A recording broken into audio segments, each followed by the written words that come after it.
Over the last couple weeks, I have spent much more time on social media than I care to admit. It's like being unable to turn away from a car wreck. You don't want to look.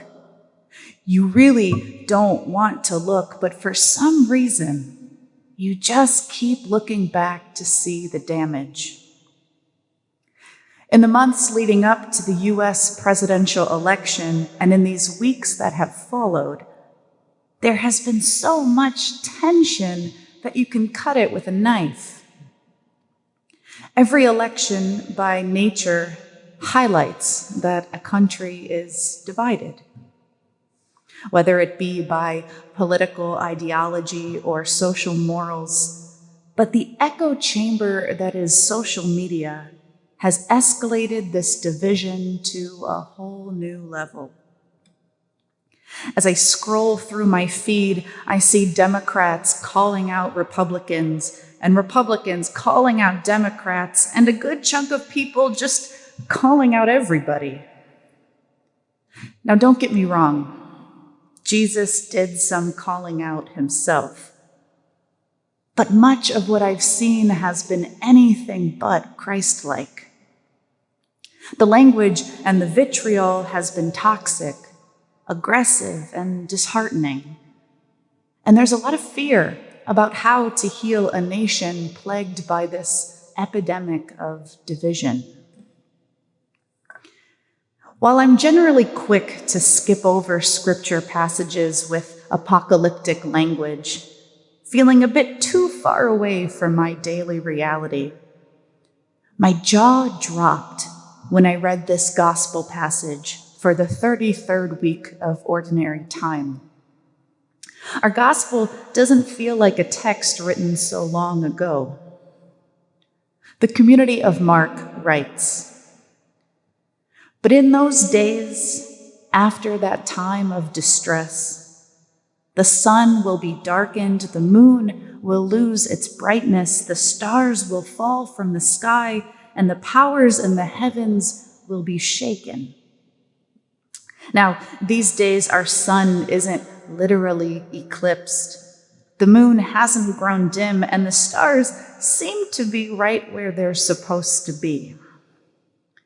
But if we read this passage as art, as metaphor, it's highlighting some deep truths of the current climate.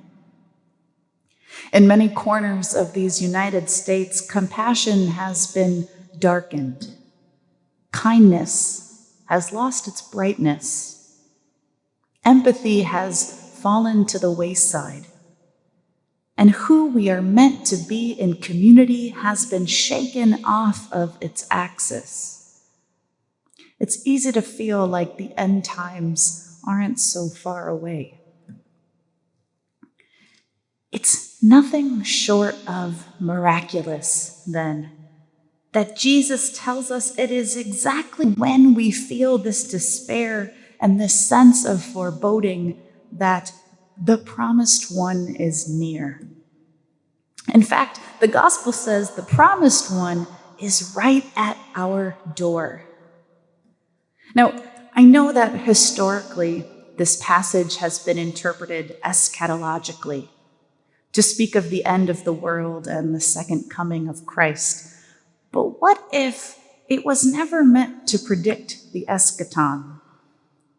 Can we imagine together for a moment that instead of prophesying the second coming of Jesus, this passage is actually a roadmap to hope?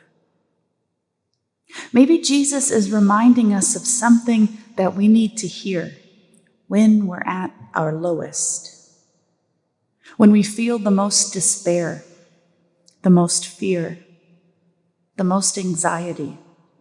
That is when God is the closest to us.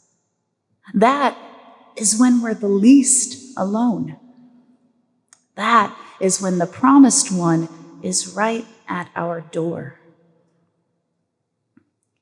This sacred truth that the capacity to hope never leaves our doorstep was even proclaimed among our Jewish Hebrew ancestors. Our first reading also speaks of a time of despair and a time of great suffering. The book of Daniel says that at those hard times, the wise will shine like the bright heavens, and the leaders of justice like the stars. Viktor Frankl, an Austrian Jewish Holocaust survivor and author of the book Man's Search for Meaning, would probably have known this passage of Daniel. His ancestors lived story after story of steadfast hope. And perhaps these stories informed his miraculous and enduring hope in the time of the deepest despair imaginable. Dr. Frankl wrote that when we are no longer able to change the situation, we are challenged to change ourselves. We may not be able to change the toxicity of divisiveness that plagues the US and our world in these days.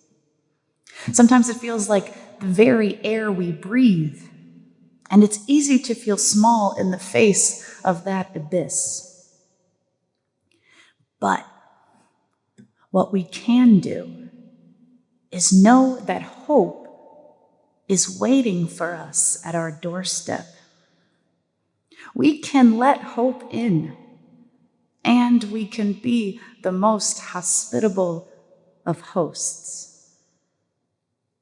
Because when we have hope, when we remember that even in the trying times, especially in the trying times, the great hope bearer is right there, knocking at the door of our hearts, we can sustain any season.